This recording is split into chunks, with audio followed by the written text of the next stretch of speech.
Okay, everybody, last video in this part, and then we're going to be done with this map. Uh, as you can see, we are working on our, uh, however you want to think about it, the second sub-level of our uh, subterranean city, or as I think I called this series, the Cavern Ruins Dungeon, because I mean anything's a dungeon in D&D, right? Okay, so we got our I have all three of these open, so you can see. As I said, this is the finished version. It's ready to be saved in its multiple formats. I have a darkness option, so I can turn the darkness on and off. I have a grid that I can turn on and off and do darkness for it. And then I have like the non-gridded version. That one's ready to go. This is the one you've already seen before, although now I have the grid in there, and I did erase that little section there so that that doesn't show through on either the gridded or non-gridded version. Now you don't want to turn that one off because that's the one where it doesn't have where it has the wall here. And this one will only come in three forms if you buy the PDF version. It'll come with the gridded version, the full size version, and the VTT size version. For those of you that buy the Fantasy Grounds version, of course, it'll just come with the non-gridded version that'll look like this. There's not going to be a day and night variant because you're underground. So those are ready to go. Then the third level is the one we're going to be working on this in this level. The only thing I've done so far is I've added the 2-minute logo in the corner there. And we do need to create another layer here, and this is going to be our darkness layer. And we're also going to do a lantern or candle torchlight. Yeah, torchlight color. We'll do that after we do the darkness. We're going to do this in the same way I do it in all my other videos, but in case you haven't seen those, this is your first time watching one of these videos all the way to the end.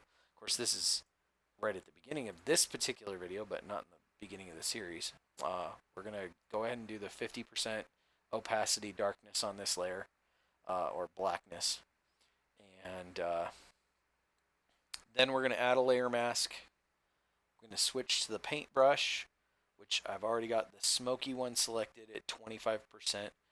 Just so you guys know, this is the Durian set version 9, and I'm using HP Brush Final 1.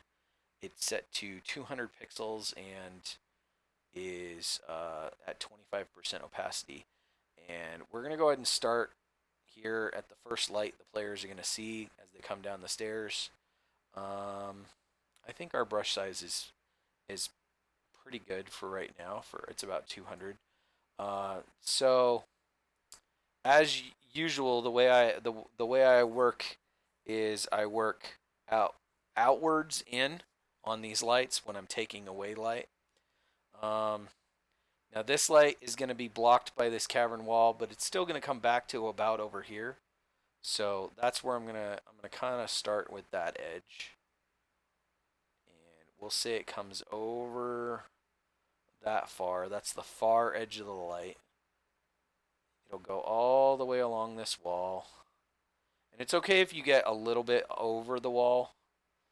And then, ooh, my hand slipped a little bit. We'll come out to about here. And then go over. And that's the outer edge. Now we just need to fill in everywhere.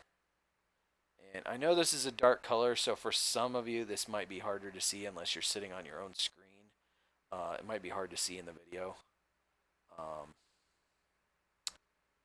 at 25% opacity. But as we get more layers and such going, it'll become more layers of me taking away the darkness, that is. it'll become easier to see what we're trying to do.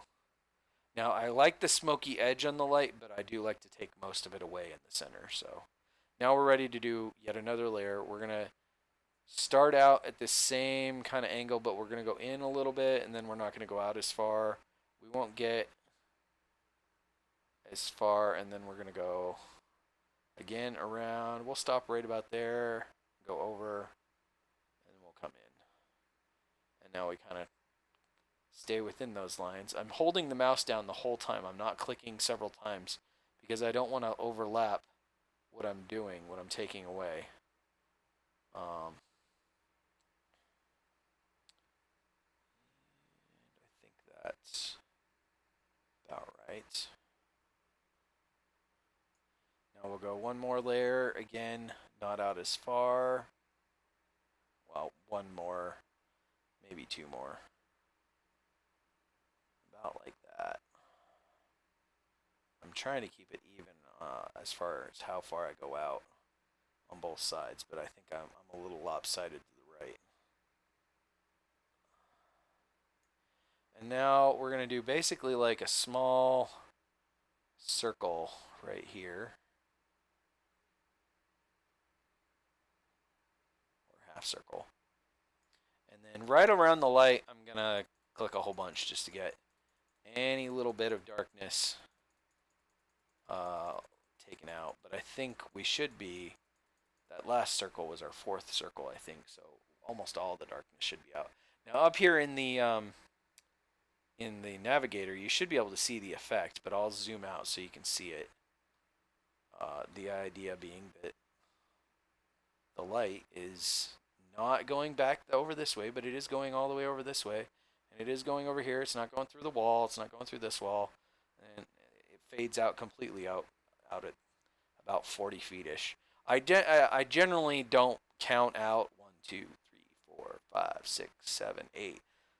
But I mean, I've gotten to be a good judge of 1, 2, 3, 4, 5, 6, 7, 8. See, I went maybe one square too far, because if most torches and lanterns and things in D&D, they have a radius of 20 feet, and then they go dim light for another 20 feet. So it's a total of 40 feet. That's why you can count to 8, because each one's a 5-foot square.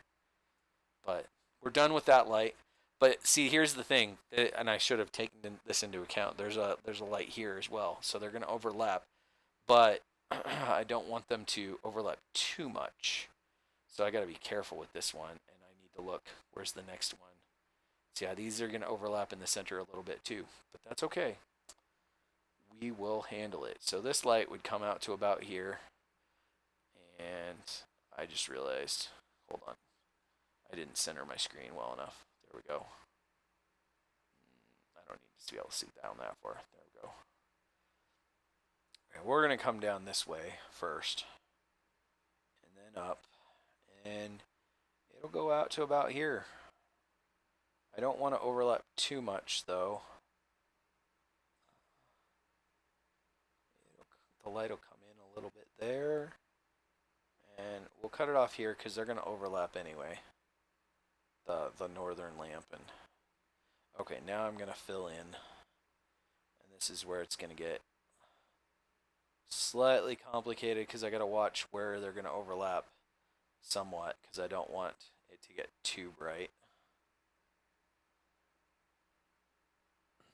in between the lamps, as if they're some, like, because light is odd, and creating light on a map can be odd.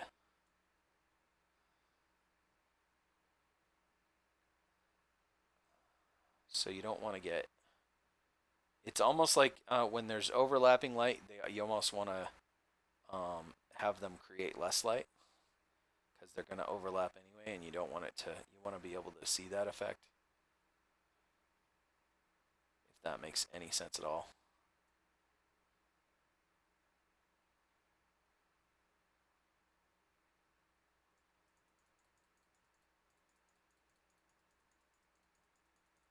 Okay.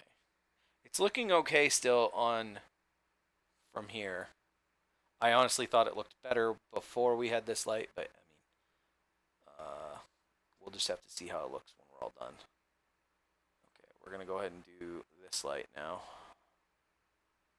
And we are gonna come all the way to this edge, and then we'll stop, even though technically that's this lamp, this lantern might, or whatever you want to call this torch, probably would go further. But that light is already covered by the other light, so I don't want to take away more of the darkness where more of the darkness wouldn't necessarily be taken away by these two overlapping lights. Because they're just far enough away from each other that they barely overlap, but it would create a weird looking effect, I think. Okay.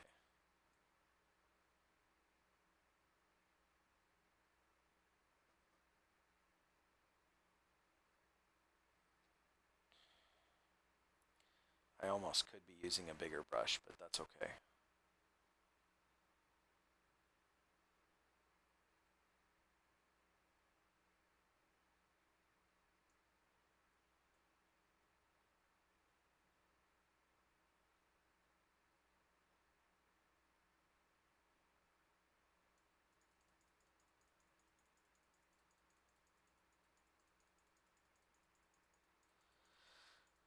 Okay, I think that one's done, and we're still looking good over here. I'm judging it based on mostly off of how I look in the navigator, but it looks nice. It looks like organic light.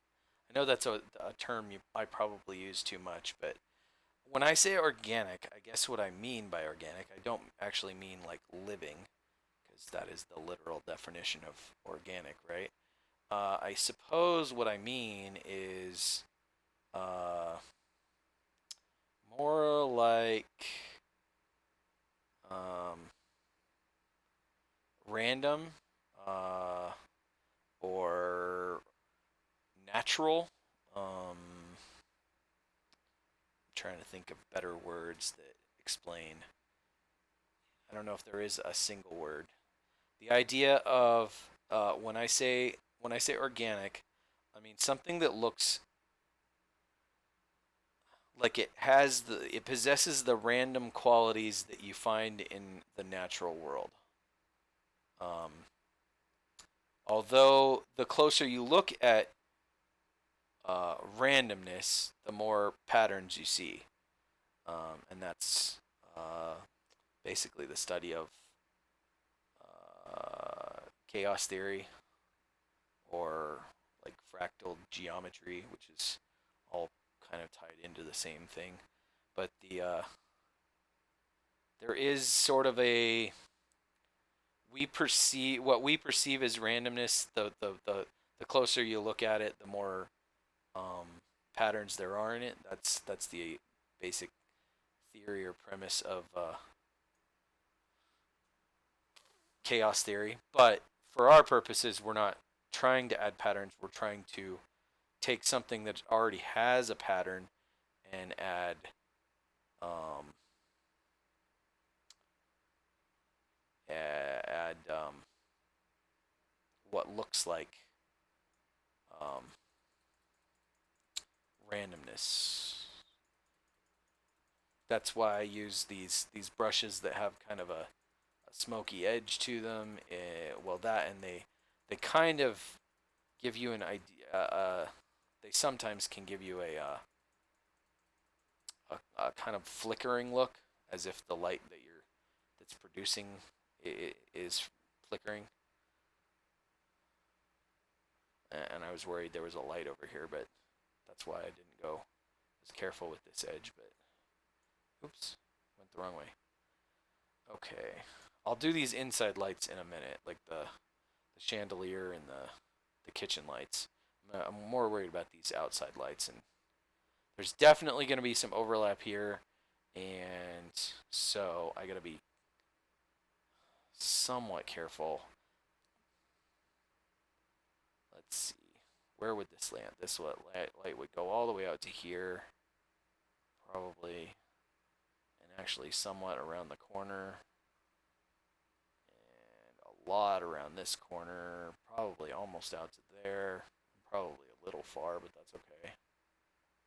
the light would come around the corner. Now I gotta fill it all in.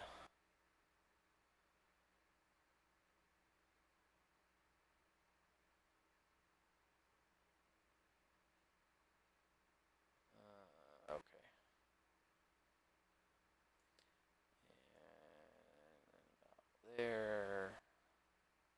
Out there. Okay. Fill. Paint. Back and forth. We're technically painting. We're not erasing. Because it's a layer mask. We're painting onto the layer mask, which wherever we paint, it takes away whatever's on this layer. It's just the way a layer mask works. It's kind of hard to wrap your mind around until you start using a lot of them.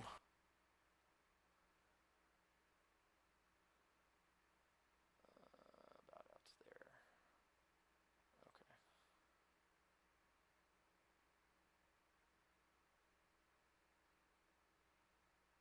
Okay. And then right around the light. Really bright. Make sure I got all of it.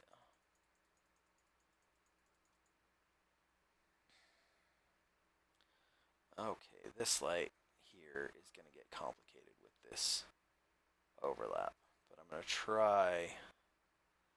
We'll just see what happens when I just do it normally. I might have to undo.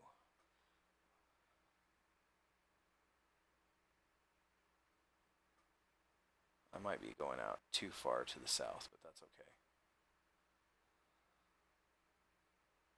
Like I said, it doesn't have to be perfect.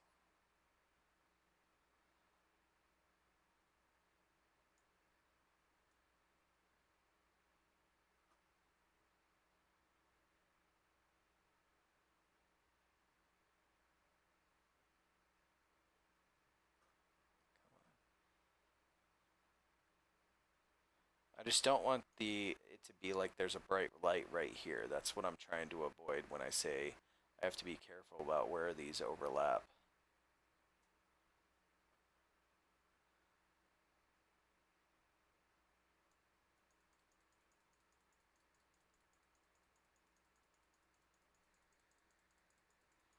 Okay, let's zoom out so I can see how that looks. Yeah, I don't feel like it doesn't look like there's suddenly like a lantern right here, which is what I was trying to avoid.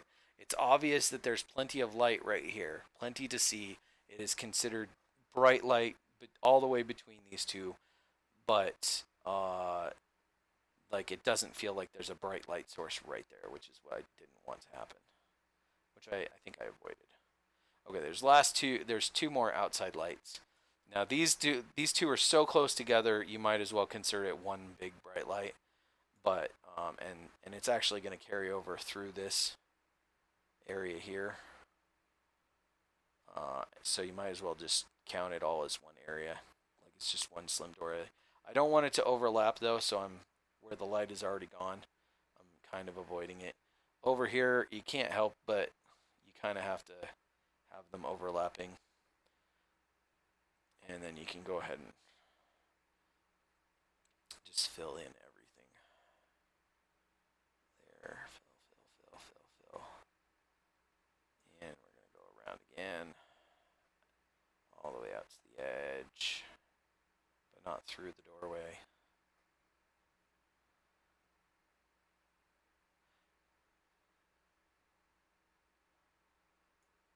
And then maybe like that.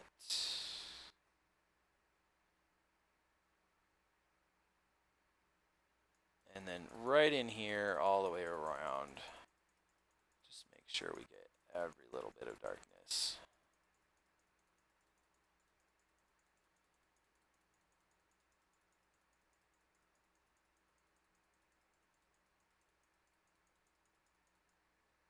I may have went a little bit too bright right there, but that's okay. I think it looks good. Because they're kind of overlapping and really close together. I want that to look brighter than any one light, and I think I pulled that off. Here in um, the navigator, it looks good. So before we do the torchlight color for anywhere, we're gonna go ahead and do these rooms. Now, this particular room, there's both the fireplace and that torch in the corner, or the candelabra, however you wanna describe it. Which means this whole room is basically just bright. We could even just select a square and delete it. I'm not gonna do that though, because it'll just look better if we kind of make it look smoky but bright.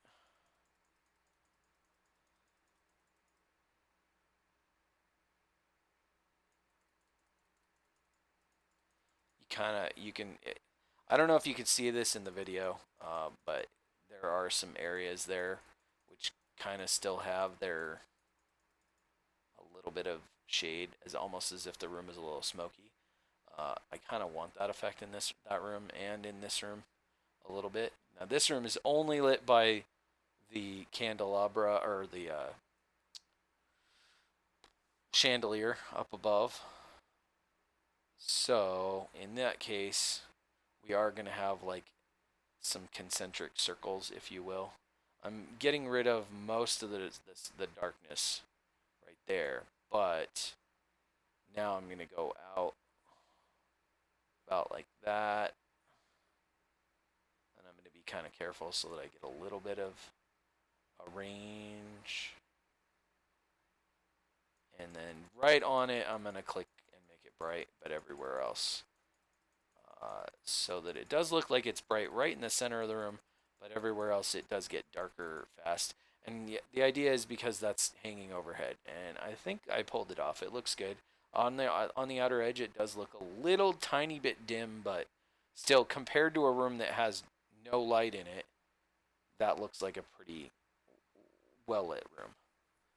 Okay, and once we add the color in on all of those, it's gonna look even better. So we're gonna go ahead and grab a color in here that looks a little yellow.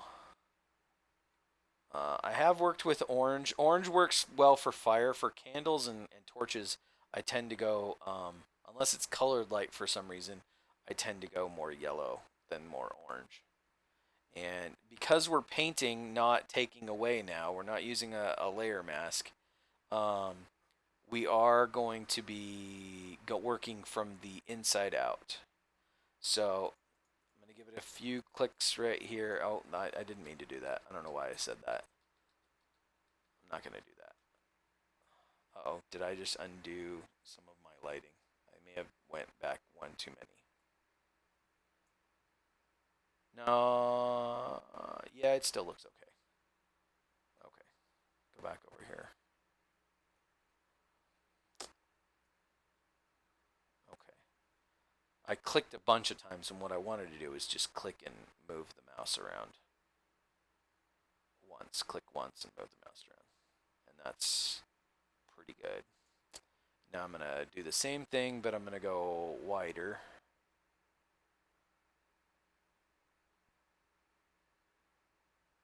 And this, I don't want to fill in too much because it looks better when it's a little bit smoky.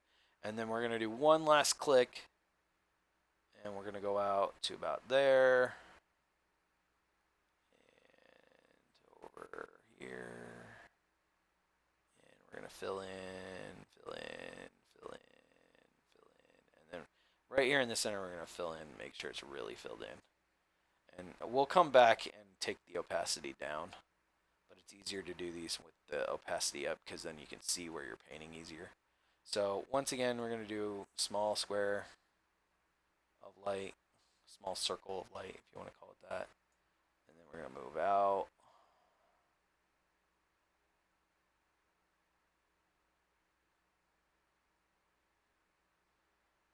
And I think I went too far out. I'm going to do an inner circle here.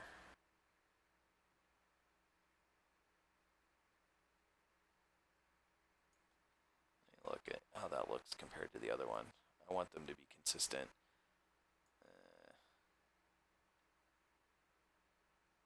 I think I could go out further over here.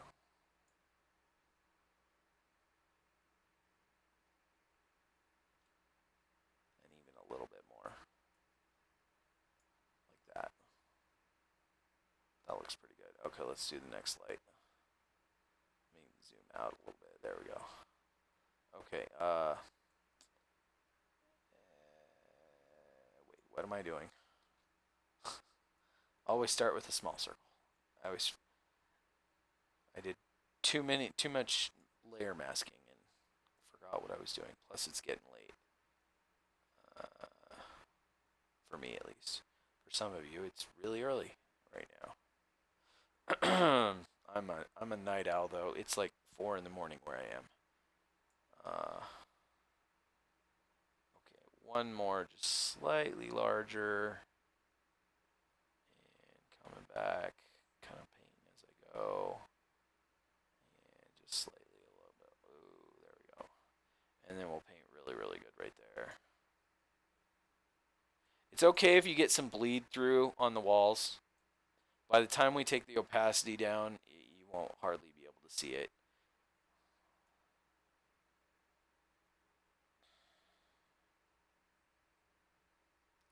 So there's that one, and then we're going to go out a little bit to about there. And then one more out to here. Kind of filter in along the rocks. Come around over here. And then we fill in. And make sure we really fill in right there on top of the light. You want it kind of thick on top of the light because then I don't know how to describe why you do that, but you do. It's something I've learned through trial and error. So there's our initial one on this one. Then we're going to go out. And we're probably going to just do 2 layers on this one. But we might hit just 1 or 2 clicks right on the candelabra. I did 3 clicks. Or on the chandelier. Okay. There's our initial one. Out to here. On the second one.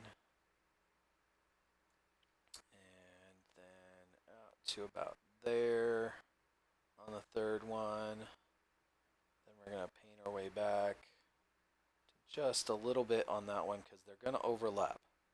Remember, these two overlap. And we don't want to get a ton of color overlap.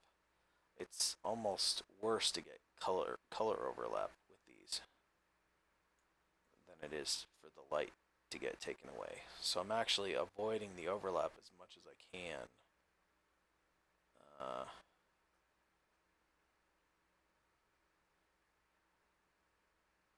There is going to be some color overlap, but not. I don't want it to be real strong. And then for our third one, we're going to come out to about here, cut in, and now we'll fill in. And really fill in right there. Okay. Again, this room is really well lit, so I'm just going to kind of flood the room with light. And then I'm just going to click right, like 3 or 4 times right there. And like 3 or 4 times right there. I don't think I'm going to do anything more in that room. When the opacity gets taken down, I may have to like do some cleanup, but for now, okay. So we're just going to do like all of these squares right here in front of this light. We're going to fill that in real good. Then we're going to go out to the door and a little bit through the door. And then over here, I don't want to do too much overlap. Even though these lights are kind of like together and brighter, I don't want to overlap that other light. I am filling this one in a little bit more. I want it to be less smoky, and by being less smoky, it'll appear brighter. It'll be more filled in. And then we're gonna do a third one, but only in between, I think. We're not gonna go all the way out to the edge because I went out too far in the second one. And then we're this one in really good. Okay, that's all of our lights. And now, but that's just the color. We already did the darkness. This is just for color. And now we're going to take the opacity down. I usually go down to about 50%. Let me see what 50% looks like. It looks okay. We've definitely got some color, but like most of the edge of the color like is gone. And even those places where we overlapped, like where was that one room where we definitely overlapped? Right here. There's hardly any of a color glow coming through. It was really strong earlier, but I think maybe we might want to go down a little bit further on the color. I'm going to go down to about 40% and see how that looks. I think that looks pretty good with the color, 40% on this particular map. Because and it might be because we're doing yellow on top of brown, where we've already taken away the darkness. But I think that looks pretty good. This is still the brightest light. Like that's where if you're looking for the brightest light in your eye, I think that's the one that looks the brightest. And if you remember when we were building this, we kind of emphasized that like this was this road sort of follows like the poorer part of the city around to the richer part. Like the other than this one room and like these like the way I say that is because I don't know if I specifically said that, but maybe in my mind more and more of the kobolds as you first enter and you as you go around, they're sleeping on like just piles of hay, not actual beds. Now there are a bunch of beds here and a bunch of beds here and a few beds here, a few here, but like almost all of these rooms are like nice cozy little rooms with beds. Plus they're closer to like the dining room and stuff, and they're closer to their quote unquote god, where the this is where um, the beholder zombie lives. The one that used to be a beholder but is now dead and has become a zombie. Uh, Turned into a zombie by the undead making magic of the jungles of Chult, which is this is underground. If you didn't watch the first parts of the video, this is like how they get down into the cavern ruins. This is the first level of the cavern ruins, and then this is the second level of the cavern ruins, and that's kind of where it ends. It ends up here, and yeah, there is. I mean, obviously they could come right through here and go right in and kill the beholder zombie, but by adding this sort of cobblestone road and it's supposed to subtly influence the players to go clockwise through it. I don't know if that'll actually work, but in my mind, I think it'll work. We started out with a short video, and then we did a little bit longer video, and a very long video, and now this video is basically done. I'm not going to sit here and save all the different saves, but it is ready to go and be saved in all of its multiple formats for gridded, non-gridded, virtual or virtual tabletop format. This one will have 3 different saves, I believe, because we're not going to do a non-darkness version. It's just going to be there's going to be 3 different versions for this one, 3 different versions for this one, and this one will have, I believe, 6 different versions because no, that's not right. 6 different files. One for like full size day, full size night, gridded day, gridded night, and then virtual tabletop day and virtual tabletop night. So, but I'm not gonna make you sit here and watch me save all those files. I've done that in other videos, so you know how I do my saves and how I group them up for packs that are going to be sold and stuff. But this is the end of the video. This is the end of the video series. You have now seen me make a map that can be used in. It's basically another way of doing a 3-room dungeon, to be honest, because this is kind of like the first room, the entry room.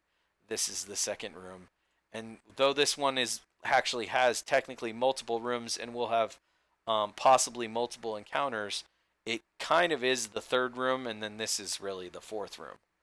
I mean, it's kind of a three-room dungeon in the way it plays out. And the more you make stuff for D&D, the more you find out that three-room dungeon analogy, and it ends up playing itself out. It kind of has to do a little bit with like the idea of a three-act play, the simplest simplest form of story. Um, so anyway, I hope you enjoyed this little series of me making this particular series of maps, and see you later.